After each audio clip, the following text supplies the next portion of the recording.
now more than ever, people need to go within and plug into that cellular memory, plug into divine source, detach as much as possible from the matrix. Hello again, everybody. This is James Bartley, and you're listening to the Cosmic Switchboard Show. Today, my very special guest is Jerry Marzinsky, a licensed mental health practitioner specializing in psychiatric care. He is a licensed pilot and scuba diver. He is also an avid explorer of nature and things that go bump in the night. Jerry has a rather extensive resume, and we will have all of his resume information, his credentials listed on the Cosmic Switchboard website, as well as on our dedicated YouTube channel. And we will also have Jerry's dedicated YouTube channel and his Facebook page also listed on YouTube and our website. So we've got a lot of information to go through. Jerry Marzinsky is going to share 35 years of his experience in the psychiatric field and what he's learned about what people call schizophrenia. And those of us in our field, we know that the voices people hear, the hallucinatory sounds and what have you, they're more than just voices. They're more than just sounds. They're more than just things that are made up in the minds of these patients. That something much deeper is going on. So Jerry is going to share 35 years of experience in the field, in the trenches, because this is spiritual warfare made manifest in the physical plane. So without any further ado, Jerry Marzinsky, welcome to the Cosmic Switchboard Show. Well, thank you very much for having me. I think I have some very important information to give listeners that I'm glad you've given me the opportunity to do this, because they're not going to find this anywhere else. Yeah, please let our listeners know your background and how you got into this field and what led you down this path. How did you come to this grim realization that these voices that the psychiatric patients are hearing are not just voices, that there's something very deeper and something somewhat sinister going on? Well, okay, let me start at the beginning. I think what kicked this off was I was raised with an inherent distrust of authority from the get-go. And so, the higher I got up in the educational system, the less tolerant they were of questions. Then Vietnam came along and Nixon, and that increased my distrust of authority even more. When I went to Temple University, I hit abnormal psychology. I was just absolutely fascinated with it. One thing I saw was that they gave a lot of descriptions of different mental illnesses, but they had no solutions other than drugs. They said schizophrenics were hallucinating. They didn't go into any details about what those hallucinations were. They said they were out of touch with reality. What I hated about undergraduate psych was you did not have access to a clinical population. And for somebody who doesn't trust authority, that didn't go over very well. I had to trust everything they said. There was, unlike engineers and other people who can go into a lab and see and experience what they're talking about, I couldn't do that. So with trust, I looked at a lot of the authors and went to the references. And then you go to the references, and this guy references this guy, who references this guy, who references this guy. And it reminded me when I was scuba diving of this little community of fish. They stuck their heads out of these little holes in the bottom of the ocean. They had a little pile of rocks around them, and when one left, another one would jump out and steal one of his rocks and go back. It seemed like that's what they were doing there. They would take somebody else's information. There was very little first-hand stuff. And you trace it back, and a lot of them didn't have a lot of first-hand clinical experience. It was all academic stuff. So, there wasn't any hard science. Then one day we were assigned a reading assignment, and it was a psychologist who wrote this. And it stuck in my mind because it said, two delusional patients with the same delusion who meet each other, one of them would have to give up their delusion and take on another one. And I'm like, what kind of sense does that make? You got two crazy people there. Why is one going to give up his delusion because this other guy has the same delusion? It stuck in my mind. I put it in my back memory. After graduate school, around 1975, I was hired onto Central State Hospital in Milledgeville, Georgia. It was the biggest psychiatric hospital in the world. 2,000 acres, 13,000 patients at one point. It was built right after the Civil War, and it served as a mental hospital, a prison, old folks home, asylum. I mean, it was huge. It was massive. Every form of mental illness there was possible. So back to the why did one give up, his delusion. So one day I was walking down one of the psychiatric units, and a new guy came on the unit, and I saw he was pacing, and he was talking to himself, and I kind of walked up to him and asked, well, hey, you must have just got here. What's your name? And he looks at me and he goes, I'm Jesus Christ. And I go, oh, okay. And I thought back to what I was told in undergraduate school about if two people had the same delusion, one of them would have to give way. So I looked him in the eye and I said, no, I'm Jesus Christ. And I waited for his response. Okay, let's see what happens here. And he looks at me and he's puzzled and he goes, okay, we can both be Jesus Christ. And then he walks away. Okay, if they lied to me about that, what else are they lying to me about? So, I mean, my suspicion went up even higher. So when I got to Central State, I mean, it was built in 1842, and it was called the Georgia Lunatic Asylum. One of the first things I noticed that was strange was the high assault rate on psychiatrists by psychotic patients. And I'm kind of like, what's going on with that? And why are these guys getting beat up more than any other staff? So, it seemed like there was some kind of bad blood between them and the psychotic patients. So I kind of looked into it. I mean, they had something called the Central Kitchen there where all the staff would get together and you'd hear tales of what happened on the different units. And there was always some psychiatrist that was getting beat up. So I looked into it, and the research showed that for custodial staff, these are staff that are around psychiatric patients 24 hours a day, all the time, and many more of them than there are psychiatrists. Their rate of being assaulted was 68.2 per 1,000 psych patients. No, that was a psychiatrist rate. They were assaulted at a rate of 68.2 per 1,000 patients. The custodial staff were assaulted at 69 times per 1,000 patients. The difference is the psychiatrist might see 20 patients a day for 15 minutes. And the psych staff, the custodial staff, are running 24 hours a day, constantly, hundreds of them. So that was true. Why are they being assaulted? It's like something was wrong there. I didn't know what it was. And then one day I got a call from another counselor in another unit, and he goes, hey, you got to come over here and see this. Now, he had a psychiatrist over there we called Dr. Freud. I mean, the state hospital didn't have the highest, the best psychiatrist around. A lot of them were Cubans and other people that couldn't find jobs in other hospitals. So this guy, we called him Dr. Freud because he walked around with a suit. He had a beard and a mustache like Freud. He acted like Freud, and he was kind of bizarre, but he was a psychiatrist. And then Ed calls me up and he goes, hey, man, you got to see this. Get over here. So what happened, I went over there and we went into the psychiatrist's office, and right in the middle of his desk was a pile of feces that was shaped into a pipe. This guy smoked a pipe. And one of the psychotic guys, who was his patient, snuck in there at like 2, 3 in the morning. So he had to go down like 2 or 3 flights of stairs to get to this guy's office. Now, one of the things they told us in graduate school is, psychotic patients are too disorganized to do any kind of advanced planning. They're just all over the place. They're in another world. They're just too whacked out to plan and carry out anything. So I'm looking at this.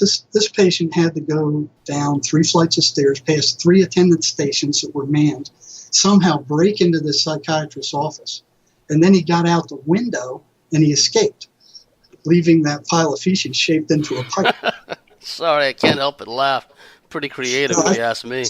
Too, but that was another one. It's like, okay, so they're telling me these guys don't have any advanced planning. So as this stuff mounted up, it's like what are they telling me in the ivory tower? It just doesn't match up to what I'm seeing and what I'm experiencing. The next thing I noticed that was pretty bizarre was the psychotics, the schizophrenics, kept going off their medications. It was the only thing that was keeping them sane. It was the only bridge to sanity they had. And they kept going off at a higher rate than almost any of the others except for the bipolars. And the bipolars, they like that manic high they got off of going off of their meds. So it was like, why are these guys choosing to go insane? Going off their meds, and it's not like they did it once or twice. I mean, it would happen constantly. It was a major problem. They were going off their meds all over the hospital. And, it's like, why? And none of the staff seemed concerned about it. So I started asking them, what's going on? Why are they choosing to go psychotic? Why are they not taking their medications? And I remember some of the answers. It was like, oh, that's just a symptom of their illness. Yeah, okay. And the most reasonable one I got from the psych nurse was, well, they don't like the side effects. That made sense. The side effects aren't great. They're pretty bad. Impotence, you feel like crap. You feel drugged up. There's a lot of bad side effects, but none of them come anywhere near living in a psychotic state, which is about as close to hell as you can get on the planet. So it made no sense why they were doing this. And in a psychotic state, there's nightmares, and voices are telling you to kill yourself. They're telling you you're ugly, you're stupid, everybody's against you, kill yourself. I mean, it's horrible. It's just horrible. They're paranoid. I mean, there's nothing worse other than war that I could think of. Psychosis is awful. So I ran into a dead end with staff. And I didn't get any reasonable answers about why that was happening other than side effects. So I began asking patients, and they said the same thing. We hate the side effects. And so I'm going, well, that doesn't make any sense. So I got a listing of all the psychiatric symptoms of schizophrenia.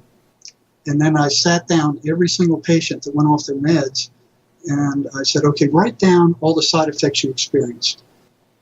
And there were a handful. They weren't good. They weren't terrible, but they weren't good. And then I gave them that list of psychiatric symptoms from schizophrenia. I said, well, which one of these have you experienced? And they'd circle a whole bunch of them, and they were awful. And then I gave them the two lists, and I said, which is worse? 100%. They said, well, the psych symptoms are worse. The psychotic symptoms are worse. We go, well, then why do you keep going off your medications? You know what they said? I don't know. One after another, scores of them didn't know. They just didn't know.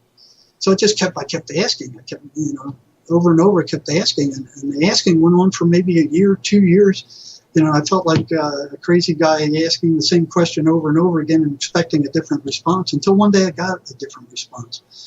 There was a girl who went off her meds. She was about to get kicked out of the psych rehab center we worked for. Her mother was there, and both of us were imploring her, why? You were doing great in your classes. She was going to cosmetology classes.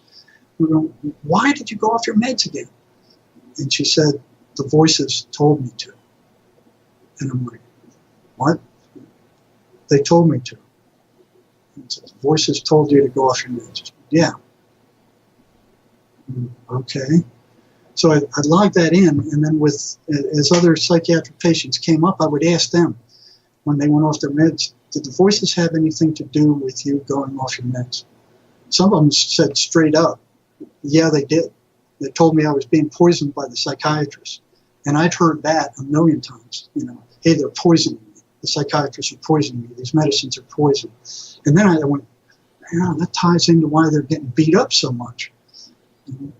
So there were two things going on there. Even though there wasn't a 100% response with the patient saying, yeah, the voices are directly telling me to not take the meds, there was always that thought that they were being poisoned, that the meds were bad, And their attention was drawn away from the psychotic symptoms and what it was like to be psychotic, the horror of that, and focused all on the side effects of the medications until they were convinced that they had to go off the medications. And one after another, they did that, they did that, they did that, they did that. So, I mean, here's 100% of them agreeing, the psychotic symptoms are worse. So it's like, what's going on here? I mean, it didn't make any sense.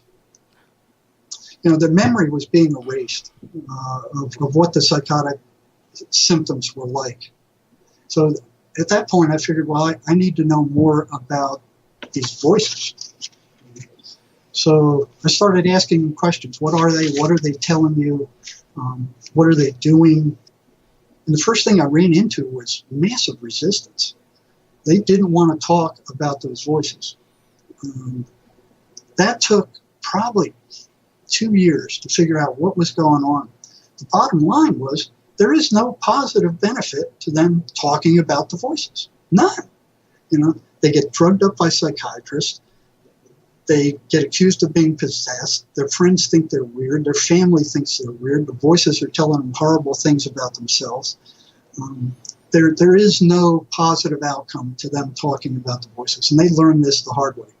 So then it became a matter of trying to get them to trust me, a psych, one of the people that were responsible for drugging them out of their minds, or having them sent to the psychiatrist. So bit by bit, they started telling me about them. But what I noticed that if they sensed in any way that I believed that the voices were strictly hallucinations, they would shut up. I wouldn't get anything out of them. Nothing. They would just shut up. Now, if they saw that I was giving them either the benefit of the doubt and earnestly asking questions, they would give me a little bit of information, but they'd get anxious about it. And I was like, well, why are they getting anxious about telling me about the voices? But it was a pretty consistent phenomenon. So I get bits and pieces. One of the things I learned was that the voices are consistently negative. Always negative. They're always saying bad things. So they're always putting the person down. They're telling them to do stuff to get them in trouble. Don't take your meds. Don't go to class. It was all consistently negative. There wasn't anything positive in it. So here's psychiatry saying, well, these are hallucinations. Well, hallucinations are random. They're as random as the person. They're good, they're bad, they're neutral, they're all over the place. These things are consistently negative. They run in consistent negative patterns. And you try to talk to psychiatry about that, get out of my face. So, some of the patients got upset when I was asking them about the voices, and that hit psychiatry one day. And I don't know how many times I was told by psychiatrists, don't ask them about their hallucinations. What it does is it reinforces them and makes them worse, and it makes the patient worse. All you're doing is causing more damage. But at that point, I was going, well, something's fishy here, and they threatened me a couple of times. You keep doing this, you're upsetting my patients. Stop it. They ordered me to stop it. Just to clarify, Jerry, those are psychiatrists telling you that. What was your position relative to the psychiatrist, and what was your position within that particular system? What I was a what they call a psychiatric counselor, and working for the Yarborough Rehabilitation Center, which was a psychiatric rehabilitation center. Right. So our job was to get these people stabilized, find them a job, keep them on their meds, and then get them out to the community working with their families. Problem is, they wouldn't stay on their meds. So in order to get that goal accomplished, you had to find out why they weren't staying on their meds. And it wasn't just there. It was all over the hospital. And it was just accepted. Oh, that's just what they do. They're crazy. That's what they do. So, I was a master's level counselor at that time. I graduated from Temple University, and then got my master's degree at the University of Georgia, and then was hired at Central State Hospital at the Psychiatric Rehab Center. So, I had to be real careful with psychiatry because, I didn't know why the patients were getting upset when I asked them about the voices. But it was a consistent phenomenon, so that was something in the back of my mind. Well, what's going on with this? So, I finally realized, like I said, there's no positive outcome to them talking about them. If they say, hey, the voices are telling me to kill myself, see, that's another thing with psychiatry. They say, oh yeah, these are hallucinations. They're just meaningless hallucinations. But if they found out that the voices were telling the patient that they were to kill themselves, they jumped like somebody poked them with a hot poker. They jammed, put them on suicide watch, filled them full of drugs. All of a sudden they became very real. I'm like, oh, okay. On one hand, they're hallucination. On the other hand, these guys are treating them like they're, deadly, and they are deadly. And so here's a schizophrenic thing I'm watching going on with psychiatry. So slowly, bit by bit, I got little pieces of information about the voices. And each time I got one, if I gave it to a new patient and they saw that I understood, they were more willing to give me more information. So the more information I had, the easier it was to draw them out. So I was collecting little by little, time after time. I was being yelled at by psychiatry. You're upsetting our patients. Stop asking them questions about the voices you're doing. Could be making them worse. And then one day I noticed another strange thing is on the ward they had church services where they had ice cream socials. They go to church and they go to the ice cream socials. They get ice cream, they get cake, stuff they didn't get in the state hospital often. So that was like, for any of them that were half sane, they loved that. They wanted to go there. They'd go to church even if they didn't like it, just to get the ice cream and stuff. But I noticed all the schizophrenics stayed behind. They stayed on the dingy wards. And I'm like, what's with that? And so I started asking them questions about that. And they said, well, when I go to church, the voices get louder. I'm like, what? Yeah, they get louder. And what do they tell you? Well, they say this is full of crap. This is garbage. Stay out. Don't go to church. It's, one of them I remember saying the voices told him Jesus Christ couldn't even save himself. What makes you think he's going to save you? And I'm like, the voices are telling him that? That's a coherent statement. It's not some jumbled kind of like a fusion of misdirected thoughts. No, not at all. So, and that was consistent. So as I asked more questions, I asked scores of patients after that, what happens when you go to church? What happens when you read the Bible? Because some of them intuitively knew that if they read the Bible, these things got upset. I didn't know that. They told me that. And they said, well, I tried to read the Bible. The voices get all upset. They say it's a bunch of garbage. And then they say, and this was fairly consistent too, if the patient would refuse to stop reading the Bible, the voices would tell them, okay, well, then you've got to read it from cover to cover. And they went, oh, okay, we'll compromise with the voice. Well, I'll start reading into the beginning. So they get to the point where this guy begat that guy, begat that guy, begat that guy, and that goes on for like 30 pages or what, I don't know what section of it is. And then the voices come back and go, see, it's a bunch of crap. Why are you reading this? And the patient goes, well, yeah, it's a bunch of crap. I don't know why I'm reading this. Put it away. So I went, wow, that's interesting. So that effectively stopped them from reading the Bible. And then with church, I'd ask them, what happens when you go to church? There were three categories. Depending on how strong their voices were. If the voices weren't very strong, they'd tell them, don't go, and give them all kinds of stuff. That, you're wasting your time, don't go. Once they got into the church, the voices shut up if they weren't very strong. There were those that were so strong that when the patient got into the church, they panicked. They actually jumped up and ran out of the church for no apparent reason. Then there was those with the moderate strength voices who would sit there and they'd try to listen, but the voices would be screaming so loud they couldn't concentrate or hear anything that the preacher was saying. And I'm like, the hallucination is doing this? And it was consistent. So here's another consistency. Why is a hallucination telling these people not to read the Bible, not to go to church? As a matter of fact, they couldn't read anything positive, spiritual, without the voices acting up. And I'm like, well, that's odd. That's a hallucination. That doesn't make any sense. So then the next thing I noticed was that a lot of the schizophrenic patients had books that they were reading. They weren't the Bible. What they were murder mysteries and horror stories. Oh. To their counter. And I'm like, and a lot of them had it. But, I'm like, as I walked through the rooms, I'm like, what are you reading that for? It's horrible stuff. It was consistent. And they were able to sit down and they were able to repeat, big sections of what those horror stories were. And I found that odd. So, they try to read the Bible. They can't remember anything of what they read, but yet they read horror stories and they can remember pages. And so I started experimenting with that. And I got a paragraph from a positive spiritual book. And I got a paragraph from one of their horror stories. And I said, okay, read this one and write down everything you remember. Okay, now read this section of the Bible or some other spiritual thing and write down everything. They remembered everything about the horror story. They didn't remember anything about the spiritual stuff. I'm like, okay, what's with that? That's odd. So it was consistent also.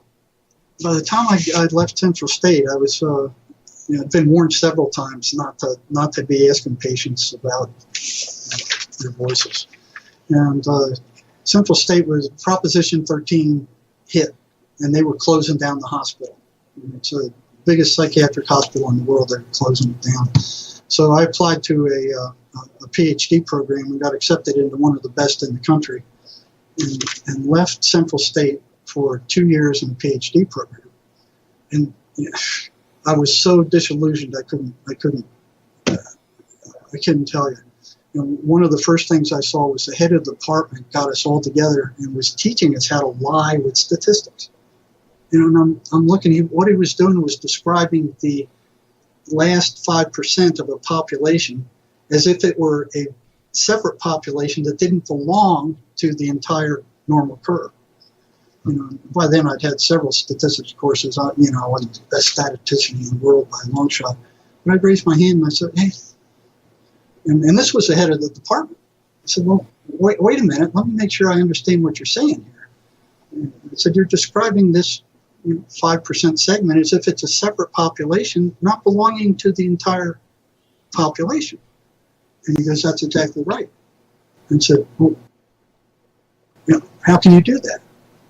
And I'll never forget his answer. He said, well, if the people reading my article aren't smart enough to understand statistics enough to catch this, that's their problem.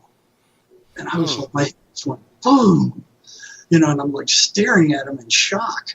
And I look around at all the other students in the room, and they're like, oh, okay, so that's how the game's played. And there was one guy, Tom, I looked at him, and he just kind of looked at me and like shook his head and then looked straight ahead before we got caught, So it was like, what is going on here? So that was the first thing that blew my mind. And there was another one where I was working as a teaching assistant with master's level students and running groups with them. And it was a winter night. It was in Iowa, and it was just freezing cold. And there was a snowstorm. So I went to work anyway, and running the group. It was going pretty well. And then the professor who hired me comes in and he goes, I want to sit in one of your groups. Okay, going good. Come on in. And a student asked me a question that I didn't know the answer to. So I was honest. I said, I don't know. I don't know what to tell you. I don't know it. So after group, he shuffled everybody out. He goes, I want to see you. Come in my office. Come on, I want to see you. And I sat down and he goes, don't you ever tell a student you don't know something. Don't you ever do that again. And I'm like, what? Well, wait a minute. I didn't know the answer to his question. Don't you ever tell them that. And I'm like, well, what am I supposed to do? Well, tell them you'll find out and then come back with something. Well, what's going on here? And then another thing with publishing. I mean, there was one thing where, they wanted us to do a research article and publish anything. It didn't matter what it was. So, I mean, it was thing after thing after thing like this. And slowly I felt like I was being brainwashed. It was like, wait a minute, they're telling me how to think. They're telling me how to act. I mean, it was like, I got to the point where I got so depressed, I said, I can't take this anymore. So I left there after 2 years with close to an A average. And it felt like, some kind of mental boot camp where they put you in this pressure cooker and they were turning up the heat to make you think the way they wanted you to think. And heaven forbid if you asked any questions or challenged them, which is something I always did, and I was always in trouble for it. So finally I went, I can't do this anymore. So I left there and moved to Tucson, where I worked for La Frontera Mental Health Center for 2 years. I taught abnormal psychology in the community college, and then a position opened up in the psychology prison of the state, or the psychology department of the state prison. So I interviewed for that. I knew some people out there, and I was hired into the psych department at the prison. And the prison at that point was starting to turn into the state hospital. So here they are closing state hospitals all across the nation. So those guys had, they couldn't work. They weren't taking their meds. They were out there committing crimes. That's the only thing they could do to stay alive. They were getting thrown in prison. So here you have psychotic guys being brutalized in prison. And when their term's up, then they release them still psychotic, but in a much more agitated state. I'm watching this go on, it's like, oh, Jesus. So, but one thing about prison was that, they weren't as sensitive as, the state hospital. The prisoners were always complaining about something. The staff thought all prisoners were liars. You couldn't trust them with anything, and they just became used to prisoners griping and moaning and complaining and lying about stuff. So when I started asking prisoners about their voices, even though they got a little bit upset, that was kind of like, a little blip in the background noise. It wasn't like working for the mental health center or the state hospital where, if they noticed the patient got upset, everybody in there was upset. So I could get away with asking questions. But the difficult part was gaining their trust. So they didn't trust staff, and especially they didn't trust psych. And what I would choose would be patients who were willing to talk to me about their voices. So the ones who were willing to tell me what their voices were saying were the ones that I spent the most time with. I had there's other duties I had to carry out, but I had pretty much freedom to work with who I wanted. And I ran into this one patient early. We call him inmate Garland. He was a stockbroker in New York, and he was rich. He had a mansion. He had lots of money. He was married, but he kept using cocaine, massive amounts of cocaine, until he started hearing voices. He lost his job. His marriage was on the rocks, and the voices hated his wife. And so here he's telling me this, and I'm like, didn't your wife ever find out you were hearing voices? And he goes, no, I hid it. He hid it from his wife for years. And he said, sometimes she caught me in the garage talking to myself, but I just told her I was talking to myself. So she never knew. So at one point, she said, well, I've had it, I'm divorcing you. And he was kind of like relieved. And when she saw that, she was furious. So she just took him to the cleaners. He ended up on the street, psychotic, eating out of garbage cans. And he preferred that. That's what he liked. He was living in Central Park in some hole somewhere. He knew the restaurants to go eat out of the garbage cans. And he liked that. It's like, oh, wow. I said, are you wanting to get rid of these voices? And he goes, well, yeah, I think so. So after about 6 months, one day I was telling him to do the opposite what the voices were telling him. Move on a spiritual path. Don't listen. What they're telling you is a bunch of crap. And encouraging him to move in a more positive direction and disregard what they're saying. And one day he's sitting in my office, and he all of a sudden he just goes into a stunned look and almost falls out of his chair. And I said, what happened? And he said, they left. And he said, they screamed when they left. They're gone. And he said, the silence is deafening. And he couldn't even walk. That's how disoriented he was after that. So I went, okay, well, great. They're gone. He said that he's never had a silent mind before. So I figured, okay, this guy's cured. So he was working in the auto section where he was taking calls for the State Department of Transportation. And I lost track of him. One day I went over there to check on him. I said, well, how are you doing? And he goes, I'm doing good. I said, well, how are the voices? He said, I asked for him to come back. I said, you what? He said, yeah, I asked for him to come back. He said, I was lonely. I Oh, didn't have jeez. to talk to. So here he is, here he is psychotic. I mean, and then he told me the tale of one phone call where the person who was calling him was psychotic and talking to his voices. And here's him picking up the phone with his voices. That was. But yeah, that was like, I can't believe he did that. But he did that. So then, that the stories got more and more interesting. There was another one, we'll call him Sparter. This guy was using amphetamine and cocaine. He went psychotic, but he was willing to tell me everything his voices told him. And he told me this story, which I found fascinating. He said one day he was in San Diego. He was hearing voices, and the voices told him, "Go get 2 burlap bags. We know where there's some marijuana. Take your $250 that he had," and he said, "We'll tell you where it is. It's up in Oregon." So he gets 2 burlap bags, takes his money, and he's listening to where these voices are telling him to go, all the way up to Oregon, from San Diego all the way up to Oregon. He ends up at the base of a mountain at a dead-end road, and then he asks the voices, "Well, okay, what now? There's no more road." He said, "There's a hiking trail to the left. Take your 2 burlap bags and hit up that trail." So he did. He said 4 hours later, he ran into this giant sesame pot field. Wow. So he fills up the two bags, and he goes, "Well, okay, what now?"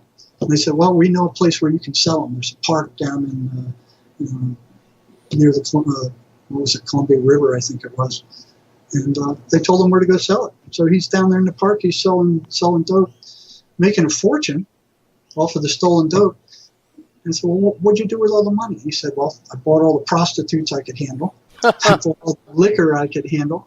Bought all the drugs I can handle." And he said the voices were fishermen. They wanted to go fishing. I'm like, "They wanted to what?" He said, "Yeah, they wanted to go fishing. So I got a fishing pole, and me and the voices went fishing." He said they told me where to throw the hook, where to move, when to go. He said he was the only one on the river that day catching anything. And I'm like, holy mackerel, Andy. So he did that for a month or two. And then he said one day he was he ran out of money. He was about to go back up there to get more marijuana to sell. And the voices said, "No, don't go up there. They're waiting for you. If you go up there, they'll kill you. They're waiting for you." And he said, "Take your money, take what dope you have left and go back to San Diego." So he did. He had more money when he left than when he went up there. So I'm like, that's an interesting story. When he told me that, he was no longer psychotic. So I worked with him for months. He got rid of his voices, and he told me that story. And I'm looking at him like, you pulling my leg. Another thing he told me once, where the voices told him that to watch out for a certain guy on the yard, a certain inmate. So this other inmate came by, and they said, "Hey, watch out for this guy. He's going to assault you." So, this guy took a look at him, and then remembered that he was in the bathroom one day, and he just took a shower, and he was combing his hair back. His hair was soaking wet, so he was flipping it back. And this guy that the voices told him about walked through the door right in back of him, just as he flipped that water, and hit the guy in the face with it. And the guy attacked him. So these things know ahead of time, or were they in control of this other guy? What was going on here? But it happened. It bespeaks like a knowledge of geography, a knowledge of the behaviors or potential behaviors of other people. They warned the guy about going back to steal more pot because they'd be waiting for him. So, and it opens up a whole can of worms, because it begs the question, well, what about all these spirit guides, or what about these New Agers, and they're getting all this insight about doing this, that, or the other from their guides? It's like, ultimately, where is the source of some of this? Where is it coming from? That's the $64,000 question. So where do thoughts come from? And I asked that to the head of the PhD department one day. He brought us into another lecture, and after he got done talking, he said, "Does anybody have any questions?" And I raised my hand, and I looked at him. I said, "Where do thoughts come from?" That's the thing I wanted to get out of that program. And he looked at me like I fell out of a spaceship. It was like I asked him, "Where does a candle go when you blow it out?" And he's up there, and asking a professor a question that stuns him and he can't answer. I was on his shit list immediately. So he said, "Come on, come up after group and we'll talk." So went to walk up there and he bolted out of the room. And I went, "Uh-oh, here I go again." Yeah, they know stuff. There was another one. I could go on with stories. They knew stuff that they shouldn't have known. Yeah, please continue. There was one where a psychotic inmate was telling me that the voices would tell him which houses to hit and when and about where the loot was. Not exactly, but the general area. And he was telling me all the money he made robbing people and how long he got away with it. And he got away with it for years. And I looked at him and said, "Well, okay, if they were so good about telling you these things, what are you doing here in prison?" And he said, "Well, I got greedy one day and I didn't listen to him. I went and I hit a house that they told me not to, and I got caught." And one of the stories he told me was when he broke into a house, the voices said, "Okay, go in this house." The people were in there. It was at night. There was a man and his wife in there. He crawled in the window. They told him about where the jewelry was, and he found it. And then they told him, "Hey, the man's up, get out of the house." So he jumps out the window, and he starts running down an alley. And the voices said, "No, don't go down there. The cops are coming up that alley." He said, "Go in this trash bin here and hide in the trash bin and wait till, just wait." So he did that, and he's in the trash bin, and this cop walks by with a flashlight right next to the trash bin. And as soon as he passes, the voices go, "Okay, now get out and run. Go this other way." And he goes, "Well, they just passed. They're just, they're 10, 15 feet away." And he said, "No, go run. Go now."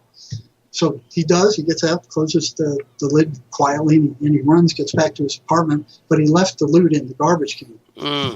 So they're congratulating him. "Ah, good job. You did a great job." "Well, I didn't do too great a job. I left all the jewelry in the trash can." They said, "Oh, you can go back and get it in the morning." I'm like, whoa.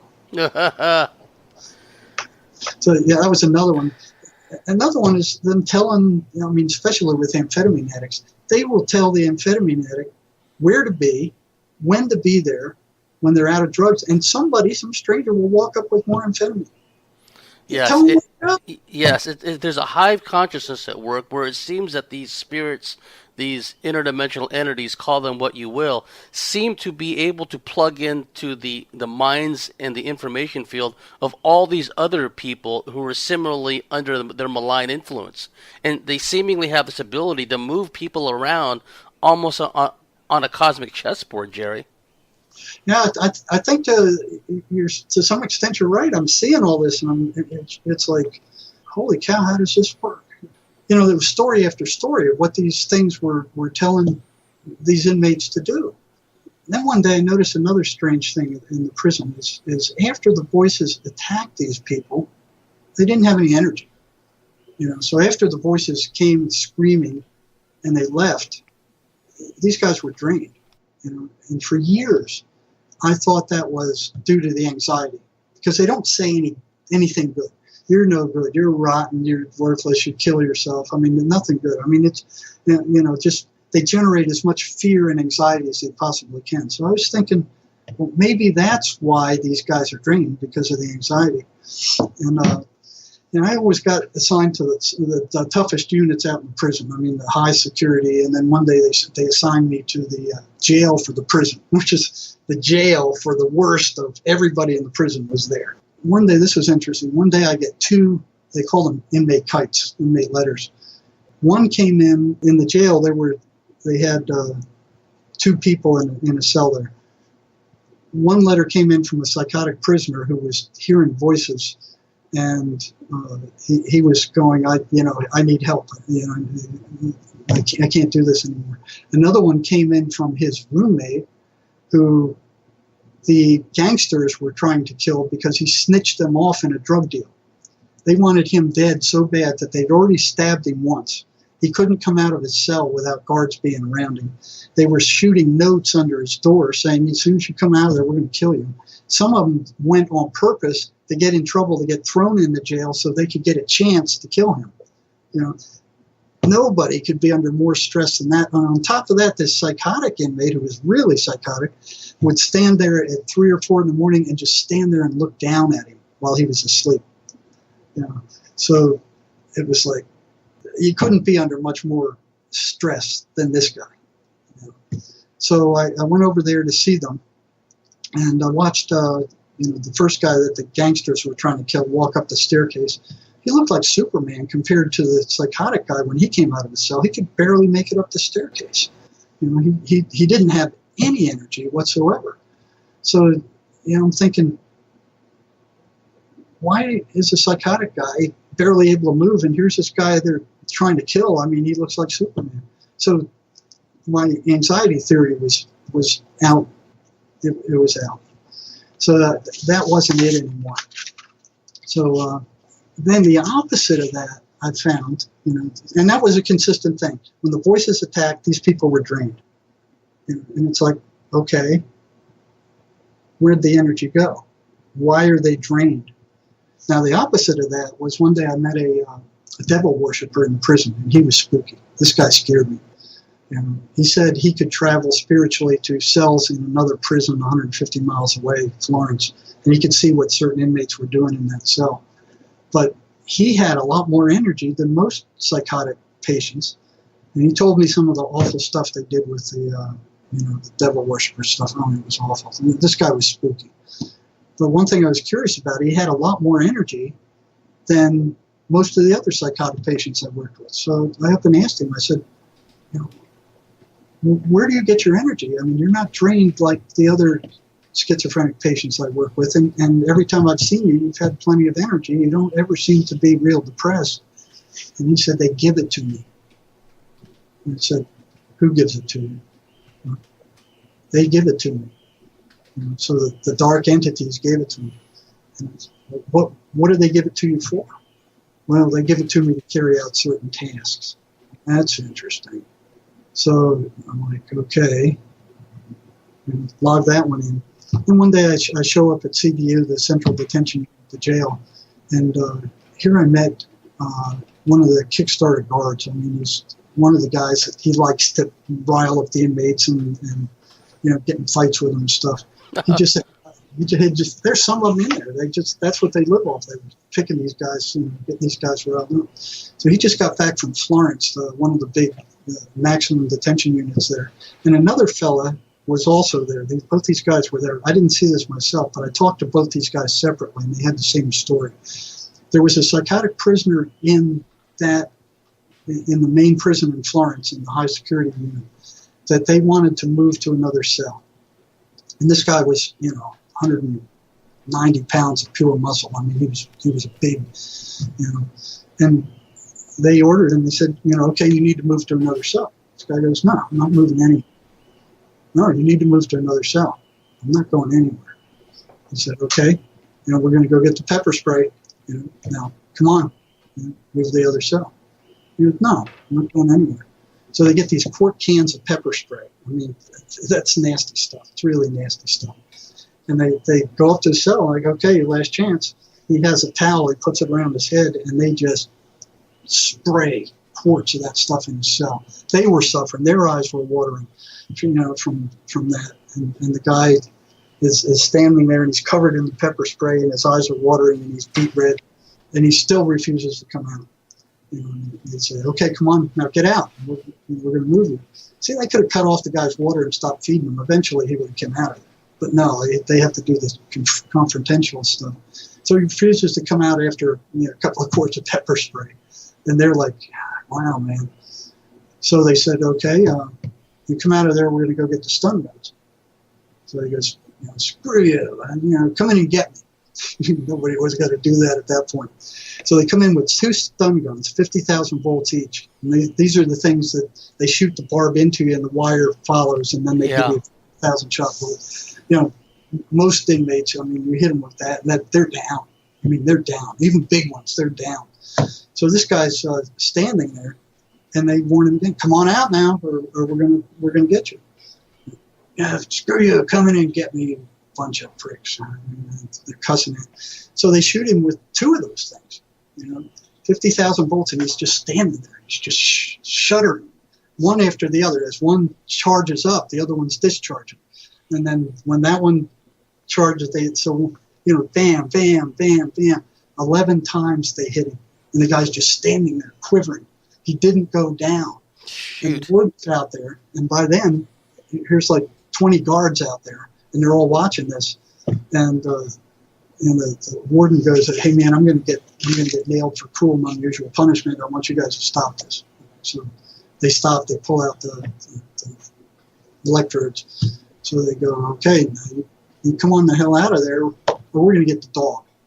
Now the inmates hate the dog. They're terrified of the dog because those dogs are trained attack dogs, and they grab onto you and they just bite down to the bone. And this guy wasn't fazed by either of those two things, so he goes, "Screw your dog."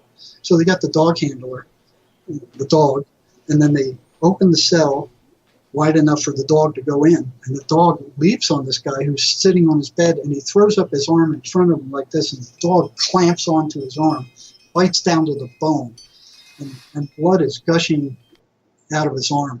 The dog starts pulling him out. He pulls the dog back while the dog's clamped to his arm, and he looks the dog in the eye and he goes, "Sit." And the dog sits. But it doesn't let go of his arm. It's still on his arm. And the teeth are already still down to the bone, but it sits. So the dog handler's like, "What the hell is going on in there?" So the dog handler and a bunch of guards grab the leash and they pull the inmate out of the cell attached to the dog. So they pull the dog out, and the dog's got the inmate. They bring him out and they beat the shit out of him, and then they move him. So these guys are supernaturally strong when they get, upset. So the guards learned you don't mess with psychotic prisoners. I mean, I've seen one little, couldn't have been more than 100 pounds, throw 3 big guards around the inside of a cell like they were popcorn. So where are they getting this energy? I mean, that was supernatural what that guy did. I mean, it's like, holy cow. Yeah, it's amazing that this dynamic is at work. And there's a Kafkaesque element to what you described, Jerry, because in the psychiatric, training schools, they have this priesthood where you're not supposed to question all this stuff, or thoughts, where do they come from, taboo, right? And then they're trying to apply that logic, if you want to call it that, to dealing with these patients. It's very much like cramming a square peg into a round hole. And then you tell me they're shutting down all these psych hospitals all over the place.